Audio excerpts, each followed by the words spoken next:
Chris, Swisher 127, he had a UFO or a rocket, something almost hit him in my airspace. Military radar advises they are picking up an intermittent primary target behind you in trail. Since the earliest years of manned flight, pilots and astronauts from around the world have encountered UFOs high in our skies and beyond. This is Houston. Say again, 7?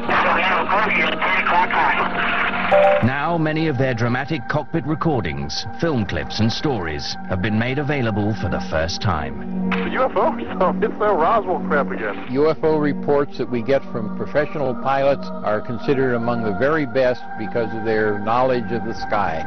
From never-before-released black box and control tower recordings of commercial airline flights. Usually you still see traffic out there? Hell yeah. With the FAA, UFOs are real. They've been punishing pilots and covering up UFO reports for over 50 years.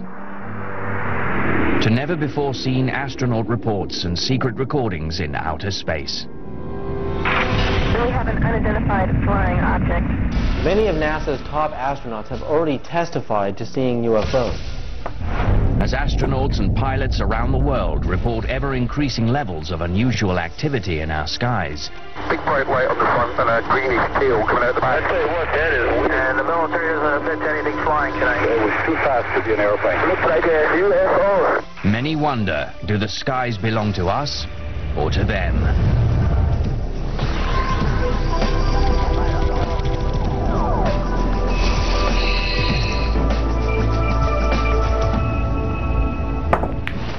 The report that was made last November 17th of a UFO spotted over Alaska attracted special attention.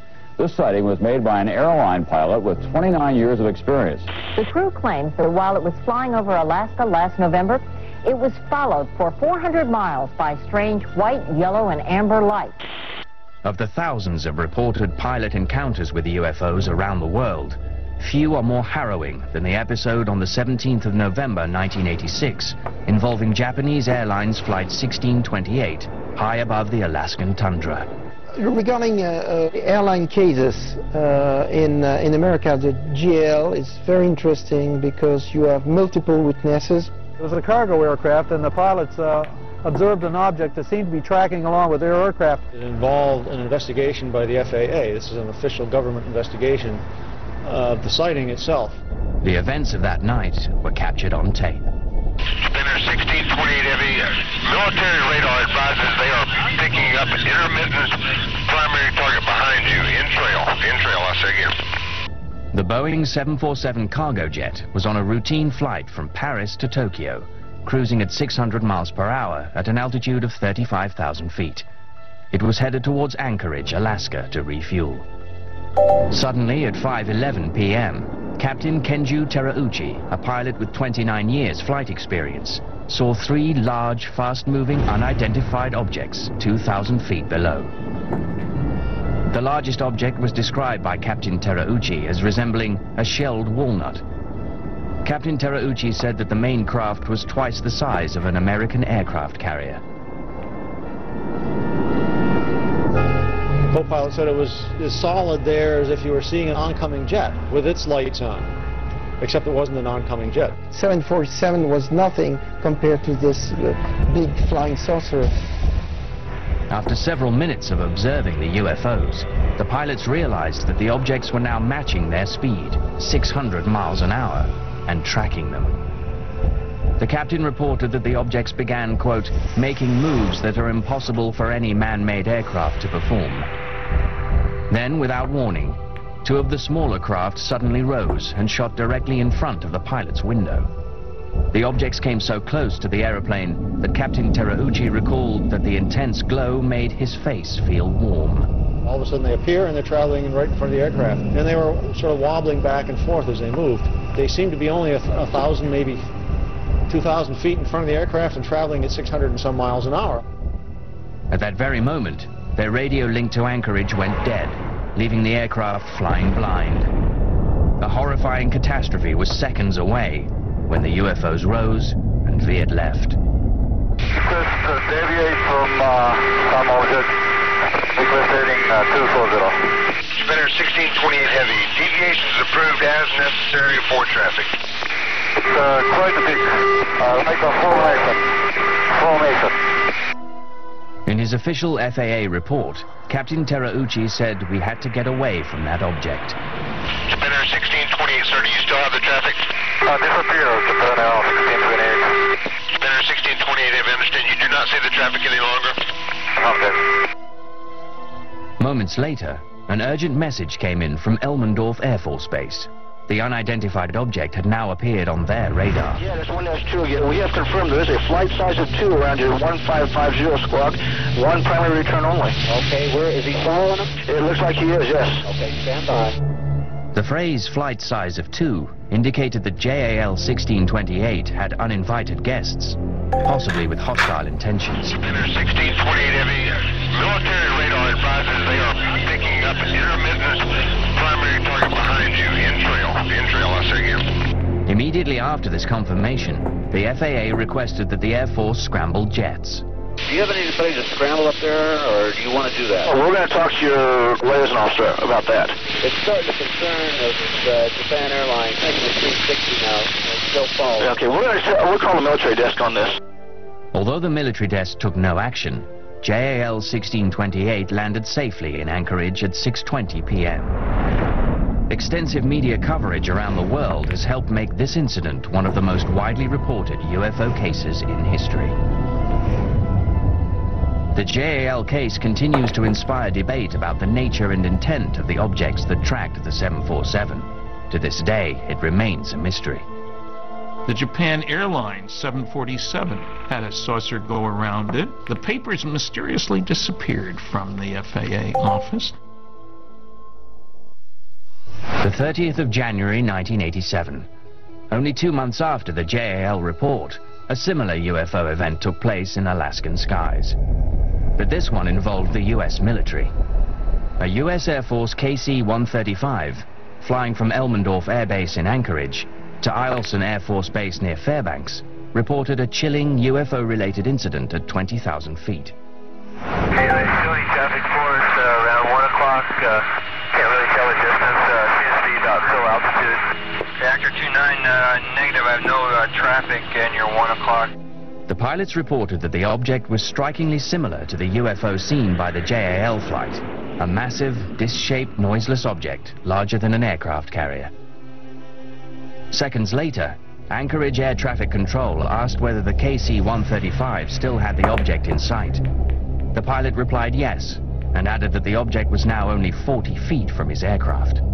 The recent incident involving JAL Flight 1628 even came up in their cockpit recording. We're from California, just visiting up here. People see this sort of thing a lot other than the Japan Airline types? Actor 29, it's very rare seeing the lights up there. 30 minutes later, the Anchorage control tower passed on a message from the local FAA office. Actor 29, the quality assurance staff at the Anchorage Center here requests you give them a call after you land at Eielson. That is concerning the object we're looking at? Affirmative, sir. I think pilots make especially good UFO witnesses. They know what's normal in the sky and what isn't. They've seen all different kinds of airplanes routinely. When a pilot reports a UFO, there's a better than average chance that that's what it was. The 31st of January 1987.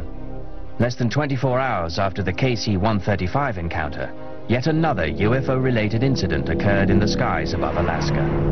The pilots aboard Alaska Airlines Flight 53 witnessed enormous, bright, disc-like objects tracking their aeroplane. Ground control stated that no object was visible on radar, but it was the speed of the UFO craft that alarmed the pilots. They had just underneath our radar, picked up a blip. He's moving about a mile a second. He's full out straight ahead of us, just disappeared. Man, he was there and then he was gone. If you're a pilot and you report a UFO sighting to the FAA, you might as well turn in your license the next day.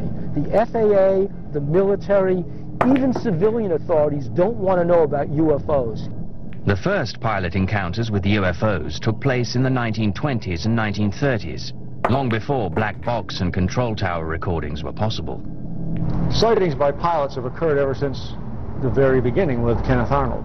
Kenneth Arnold was flying from Chehalis, Washington, over towards Idaho. Somewhere around Mount Rainier, he identified what looked to him to be about 9 aircraft traveling in an east to west position. It was this man, Kenneth Arnold, from Boise in Idaho, who ushered in the era of the flying saucer. At this point is where I had this terrific flash. I looked way off here to the north, and that's when I saw where the flash came from. It was an echelon formation of a very peculiar-looking aircraft. The second craft from the rear had a more or less crescent shape, and of course I kept mulling in my mind, that's the damnedest looking airplane I ever saw. Upon landing in Yakima, Washington on the 24th of June 1947, Arnold made what would become the first civilian report of UFOs to the US government. He described the objects to reporters as appearing and moving like saucers skipping across the water. Somebody else twisted that around into the term flying saucer. That was the beginning of it. His official report, made to American Joint Army and Air Force intelligence, is seen here for the first time. Arnold described the UFOs as thin, round in the front, and coming to a point in the back, and not appearing to whirl or spin.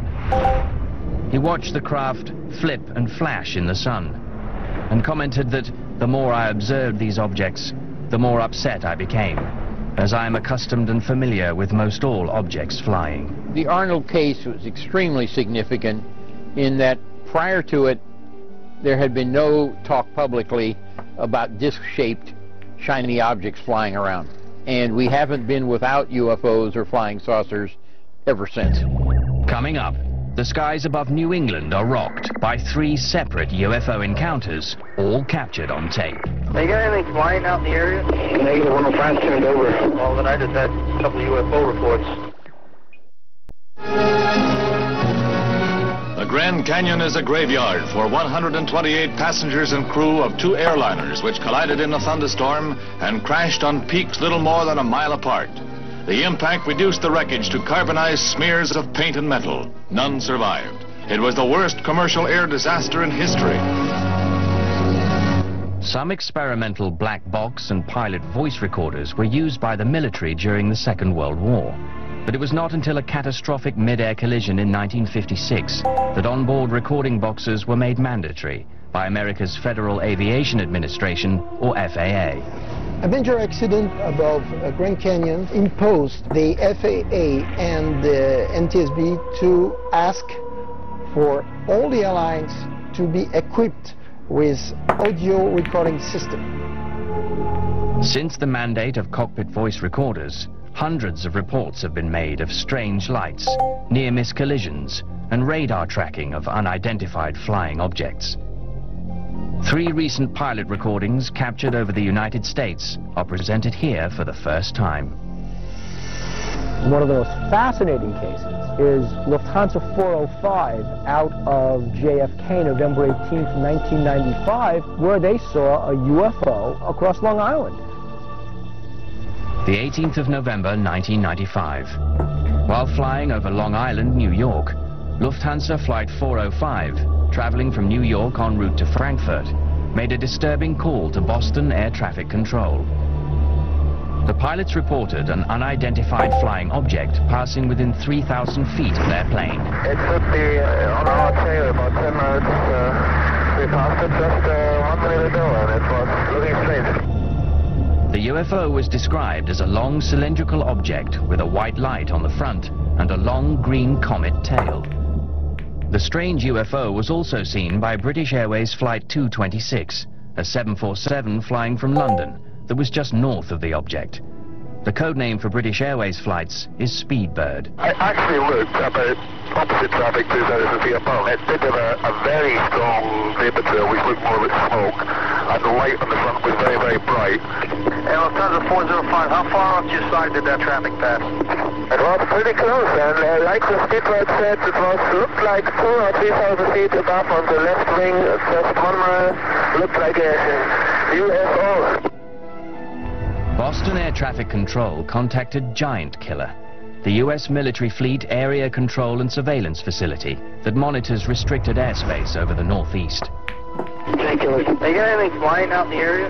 Negative, 105 turned over. Well, then I just had a couple of UFO reports.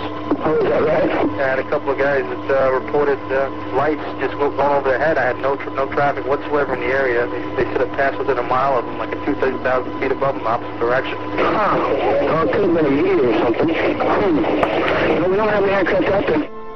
Both pilots confirm the object has glowing lights. The object has a green vapor trail, not like any vapor trail they've ever seen.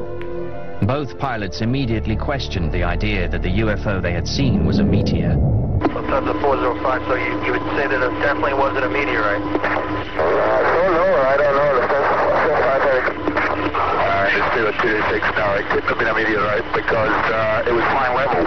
It looked as if it was going very quickly. It definitely looked faster than normal aircraft. It was cruising in a straight line at one level flight. Number 226, thank you. We're looking into it. I mean, we're making a report. We really don't know what it was. And the military doesn't admit to anything flying tonight. While the authenticity of this recording is not in question, the FAA and the airlines have never commented on this mysterious incident. 2 years later, Boston would be the epicenter of another strange encounter between pilots and UFOs. But this time, the encounter would involve a near-miss collision. The incident was captured on tape by the aircraft's black box recorder. The 9th of August, 1997. Swissair Flight 127 was a jumbo jet en route to Zurich. Pilot Philip Bobet and First Officer Kurt Grunder were at the controls. At 23,000 feet, Bobet would later report that his visibility was excellent, with no haze and a clear blue sky. Suddenly, an unidentified craft entered the plane's airspace. The pilot immediately contacted Boston Air Traffic Control. Sister 127, go ahead. Yes, sir. I don't know what it was, but it just overflew like a couple of 100 feet above us. I don't know if it was a rocket or whatever, but incredibly fast, opposite direction. It was too fast to be an airplane. Later, in his official report, Bobet described the UFO as a bright, white, cylindrical object with no wings, resembling a white shark. Aviation writer Don Berliner filed a Freedom of Information Act request to obtain the FAA audio and written records of this incident.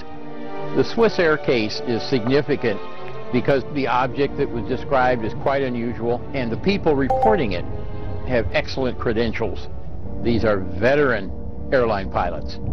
Moments later, the Boston control tower contacted another sector operator who was about to take over the flight. Hey, Chris, Swissair 127, he had a UFO or a rocket, something almost hit him in my airspace.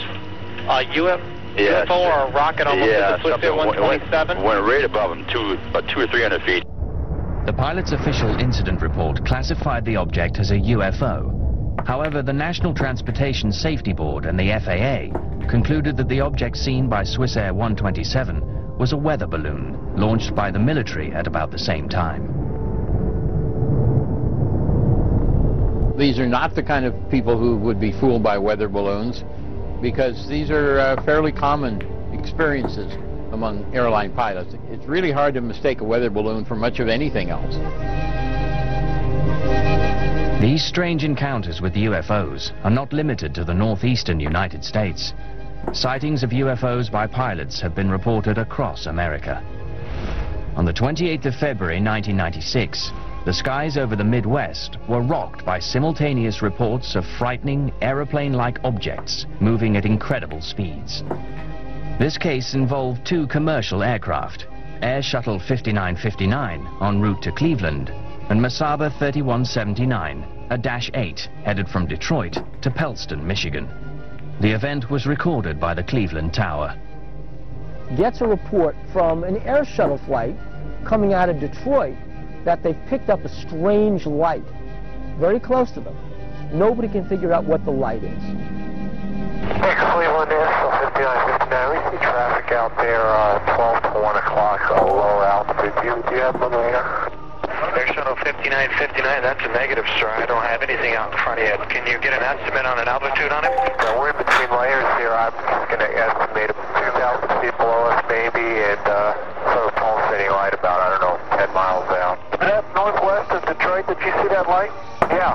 That's where I saw it, a real bright white light, sometimes flickering underneath the cloud. Two reports from two separate aircraft, and both pilots had described the same bright, pulsating light between the cloud layers.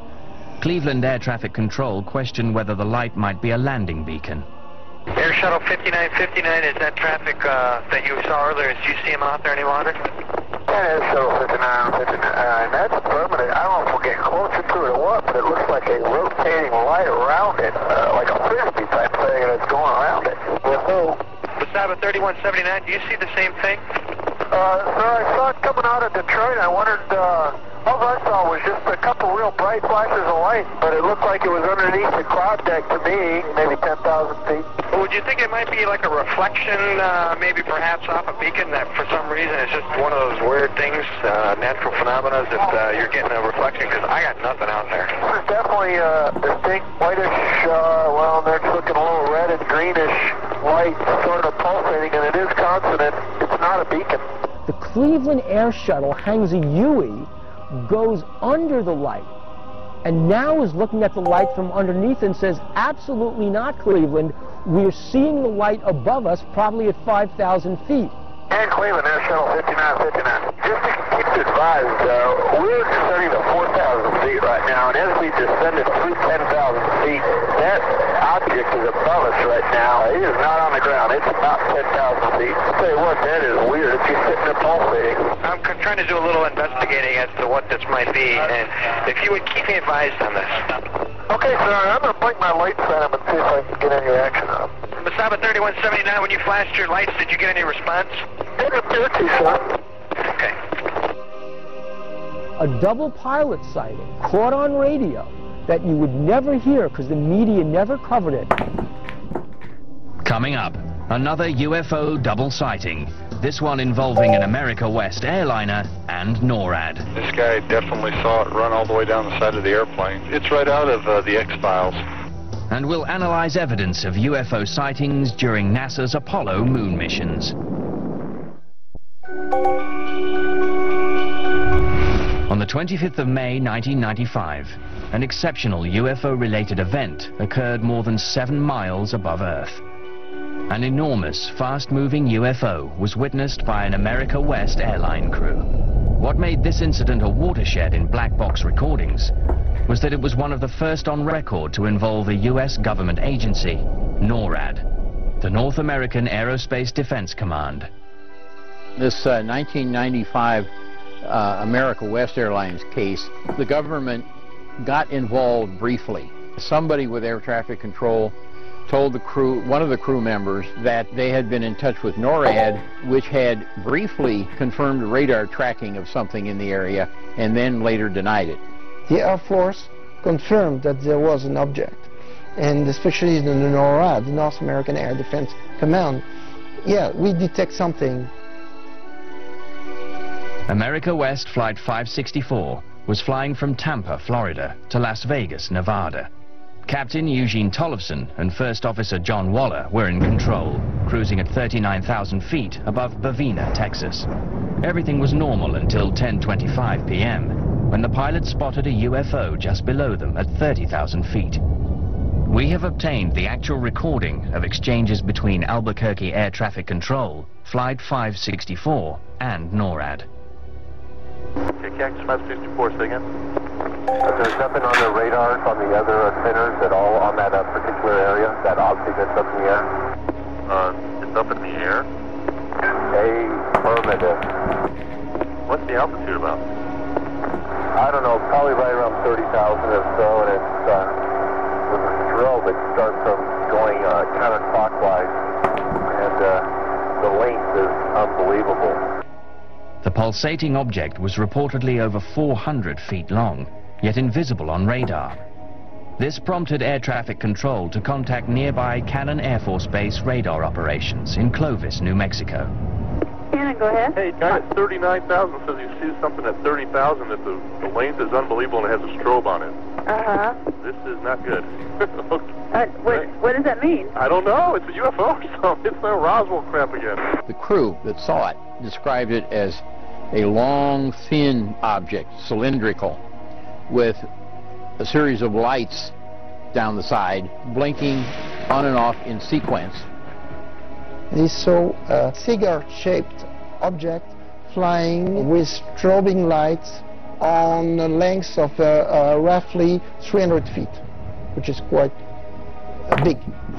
Seconds later, an Air Force F-117A Nighthawk from the 49th Fighter Wing at Holloman Air Force Base was alerted by air traffic control. The stealth fighter saw something.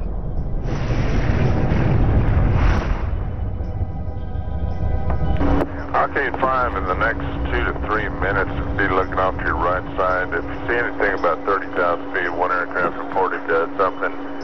It wasn't a weather balloon or anything. It was a long, white-looking thing with a strobe on it. Let me know if you see anything out there. You have any traffic off our left wing right now?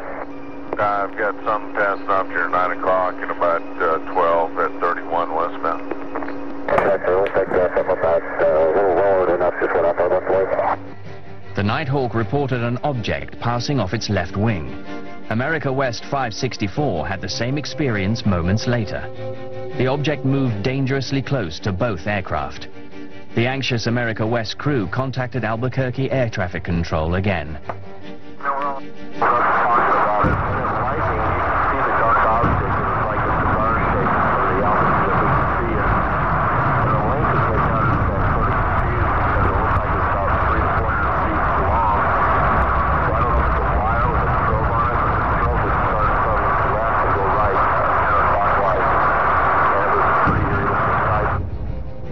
The object suddenly disappeared from Flight 564's view.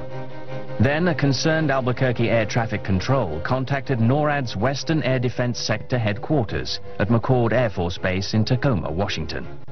I've got something unusual, and I was wondering if you all happen to know of anything going on out here. I had a couple of aircraft reported something 300 to 400 foot long, cylindrical in shape with a strobe. Oh. At 30,000 feet.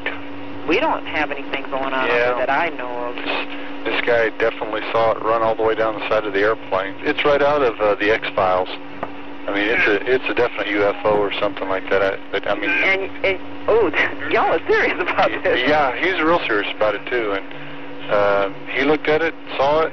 Holy... 13 minutes later, Albuquerque Air Traffic Control checked in again with NORAD. Only this time, NORAD had something. We had someone call here earlier about a pilot spotting an unidentified flying object. Yep, that's us. Okay, well, hey, we're tracking a search-only track kind of up where that might have happened. We've been tracking it for about 3-4 minutes now. According to the official report, NORAD has denied this incident in writing.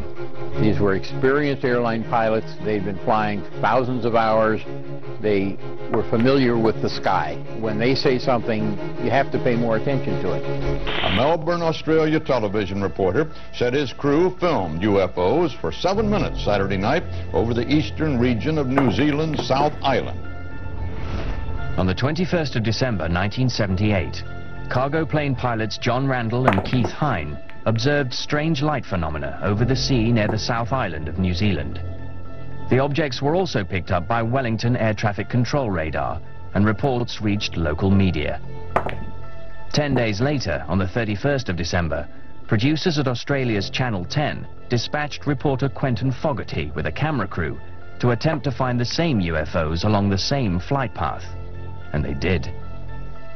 Air traffic controllers were recording strange blips on their radar. Here is what reporter Quentin Fogarty said as he traced an airline flight that reported seeing UFOs last month. We're now in the radar room at Christchurch Airport. It's about 1:45, and in about another 20 minutes we intend to take off again in the Argosy and retrace the route we took only a few moments earlier. We've just heard from Wellington radar that there are still targets in the Kaikoura area. So this time we're hoping to get better film than we did last time, and all I can say is we'll see what happens. The New Zealand case is of considerable importance in the history of ufology because of the residue of information that's available afterwards. We have the film itself and the tape recordings made by Quentin Fogarty on the aircraft, and of prime importance is we have the tape recording made by the Wellington Air Traffic Control Center, and it provides a history of the sighting minute by minute. We're about now 3 minutes out of Christchurch Airport, and on our starboard side we can see two very bright lights, one much brighter than the other. It is like a very, very bright star, and just below it is another light, not quite so bright. Just before midnight, Fogarty went airborne with cargo pilot Bill Startup. The beginning of the flight was uneventful. Then at 12:05, Fogarty and the crew saw strange lights and objects coming towards them from the right side of the plane. Fogarty turned on his camera and they began filming. Those two lights appear to be travelling with us. They're still off the starboard wing. The brighter light is still above the other, and it's moved a little further ahead of the other. It's extremely bright, much brighter than any of the other stars in the sky. Ground radar observed the objects, and the control tower confirmed the sighting and recorded the conversation. What follows is the actual audio of this unusually well-documented event. The storm target showing at 11 o'clock at 3 miles. Just left at 9 o'clock at 3 miles. Captain Startup said that the object or target was initially ahead of him, then traveled at an unbelievable speed past his left side. He quickly banked the plane left in an attempt to make visual contact. From the ground, Wellington Air Traffic radioed a chilling message to the captain. They had picked up yet another target on his left side, and this one was closing in on the plane. Target is 12 o'clock at 3 miles.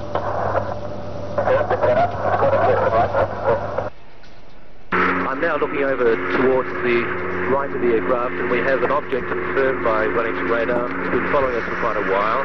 It's about 4 miles away, and it looks like a very faint star, but then it emits a very bright white and green light. Captain Startup was able to get close enough to determine that the object had an array of bright blue lights, pulsing at a rapid rate. To his shock, the object had increased in size. There was an interesting radar event where the some object got so close to the aircraft it looked to Wellington radar as if the aircraft radar target image had doubled in size. Strong target, right in formation with you now. Your target has doubled in size. The double-sized target continued to appear on radar screens for 36 seconds, then returned to its original size. Yeah, blue lights right there. This is the object which was apparently traveling along with the aircraft. It was picked up on aircraft radar. Dr. Bruce Maccabee received a 16mm copy of the Argosy UFO film directly from the Australian television network in 1979. Roll 4, take 10. The complete and unedited film has never been made available before. Experts believe that these images are the most comprehensive and frightening UFO evidence ever captured on film. This is the famous New Zealand film obtained the night of December 31st, 1978. The cameraman is sitting in the seat between the pilot and the co-pilot with the images dancing around because he was carrying it on his shoulder. They saw this light to their right. And this light, as time goes on, will fade in and out, takes on various shapes. This is the flashing light that you have to slow down and look at frame by frame to see what happens when it goes from very bright white down to dim orange. You can see the image went over to the side, then he turned the camera a little bit in order to pull it back into the center. That other target that has been following us has now been joined by 2 others. So we now, at this stage, have 3 unidentified flying objects just off our right wing. And they've been following us, or one of them's been following us now for probably about 10 minutes. I, for one, am hoping really that we've seen enough tonight, and the rest of our journey back to Blenheim will be uneventful. I think I've just about had enough of UFOs for one night.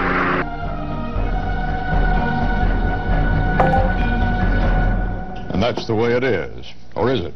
Monday, January 1st, 1979. This is Walter Cronkite News. Good night.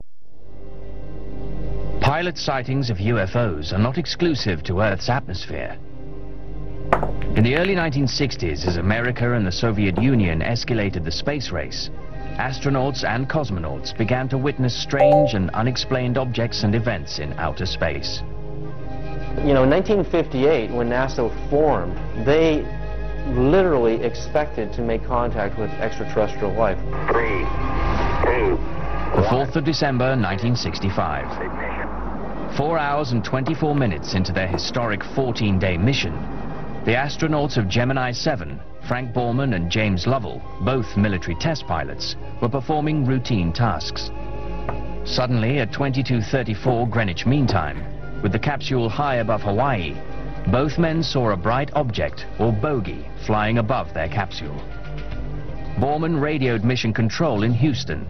What follows are the actual audio transmissions. Gemini 7 here, you listen to your read.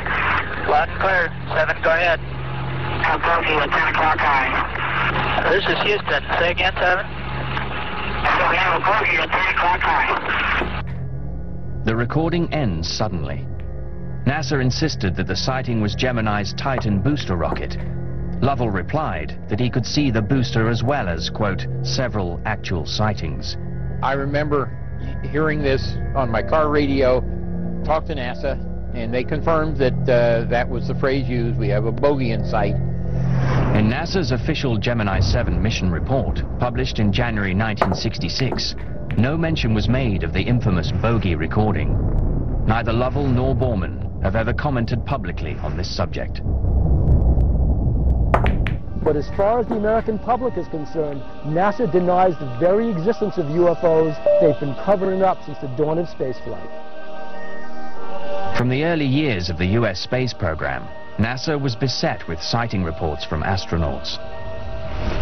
The 13th of September 1966, Gemini 11 astronauts Richard Gordon and Charles Pete Conrad saw something strange on their 16th revolution of Earth, 27 hours and 47 minutes after liftoff. Conrad radioed ground control. He reported that he had just seen an unidentified object about 50 miles downrange. It was metallic and revolving at more than 1 revolution per second. He pulled out a camera and took 3 photographs. The object dropped down in front of them before quickly disappearing. These are the actual photographs taken by Conrad aboard Gemini 11. And NORAD said that the only thing that they could imagine it was a booster from a Russian satellite. The NASA people threw out the NORAD explanation almost immediately. The Gemini 11 case is the only one that NASA considers to be unidentified. Gemini 11, however, was not the last NASA mission to have alleged encounters with UFOs. In fact, more and more UFO sightings were reported as Gemini gave way to the Apollo program. The Apollo astronauts in particular were trailed by UFOs. It is alleged that Neil Armstrong, saw UFOs. That many of the astronauts did, but they won't talk about it publicly yet, but they might. Listen, Tranquility Base here. The Eagle has landed. The famous Apollo 11 mission allegedly experienced objects tracking the capsule, as well as objects that were photographed by the astronauts on the moon's surface. 4 months later, on the 14th of November 1969, Apollo 12 commander Pete Conrad reported to NASA that he had seen an unidentified object from his window. An object which is in the same place all the time but appears to be tumbling. Well, we've had it ever since yesterday. It just seems to be tagging along with us. While the object was widely thought to be debris falling from the booster, many researchers remain skeptical. They suggest that debris would be incapable of tracking a fast-moving space capsule for an extended period of time. As the Apollo missions opened the door to the Space Shuttle program, experts were convinced the door had also been opened to an increased level of UFO activity in outer space. In 1981, NASA initiated the Space Shuttle program. With it came an unprecedented wave of UFO sightings, including astounding audio and video evidence. One highly controversial recording emerged from STS-29, a Space Shuttle Discovery flight on the 13th of March 1989. Astronaut John Blaha reported sighting something unusual. One of the NASA transmissions that wasn't successfully sanitized, back in 1989, one of the astronauts on a space shuttle said, "We're still looking at the aliens." It was as plain as day. The following recording was reportedly intercepted by an amateur radio operator in Maryland. This is the To this day, NASA has neither confirmed nor denied the validity of this transmission. The space shuttle has two radio channels. One is a public channel that we all hear when NASA is broadcasting. We can hear what the astronauts are saying. The other channel is a Department of Defense encrypted channel, and that's where I believe the real conversations are going on. The new millennium ushered in more UFO sightings by NASA shuttle crews. This extraordinary recording is from Space Shuttle Flight STS-73. Mission specialist Catherine Coleman saw something curious on day 3 of the 15-day mission. This is October 21st, 1995. We have an unidentified flying object. And nothing after. I mean, there she is. Catherine's just floating around in there, and that's where I believe they went on to the Department of Defense encrypted channel on the space shuttle, and they continued the conversation. Researcher David Sereda has been studying unusual phenomena in outer space for over a decade. His theory is that NASA continued recording, but on a secret frequency, leaving us with more questions than answers. We have an unidentified flying object. Even recent shuttle missions have had eerie reports and sightings of strange objects. According to Sereda, more shocking evidence of UFOs in outer space came on the 6th of August 2005 from Space Shuttle Flight STS-114. Well, the space shuttle is doing 18,000 miles an hour around the Earth. So the object is traveling obviously much faster than 18,000 miles an hour to catch up to the shuttle, to fly in tandem speed with it, and then it takes off and goes back out the other way. And this is real footage from the space shuttle.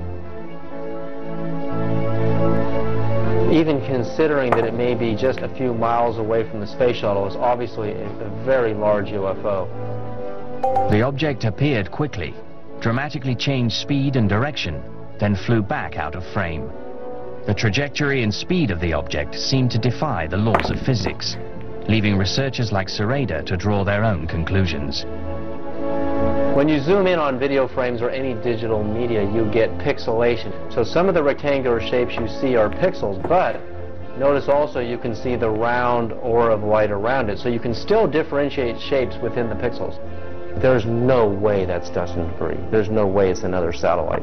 When you go through process of elimination, you know that what we're seeing in STS-114 is truly a UFO. There's really nothing else out there like that. Since NASA does not comment on the topic of UFOs, the authenticity of space recordings and sightings cannot be officially confirmed. This leaves many questions unanswered. UFOs constantly trailed our spaceships around planet Earth, the space shuttle, but more importantly, all the Apollo, the Project Apollo spacecraft on the way to the moon. I think a lot of astronauts are going to start coming forward and testifying to what they have seen. My impression is the guys who go running around saying the NASA stuff proves something are hyping it. As Earth's airspace becomes increasingly crowded and more people than ever take to the skies, is it possible that reports of strange encounters will continue? There are reams and reams of official reports by commercial aircraft, by private aircraft, and military aircraft about pilot encounters. Even if, while we're sitting right here in California, a UFO turned up over Santa Monica Bay, you probably hear a great explanation of how it was a reflection of the sun behind the cloud. There have been many reports from many experienced pilots of strange phenomena and frightening encounters with UFOs since the beginning of manned flight. As our pilots fly through Earth's atmosphere and further into space, we continue to wonder, do the skies belong to us or to them? 3179, we got a passenger taking a picture of it right now. Green light, looks like a UFO.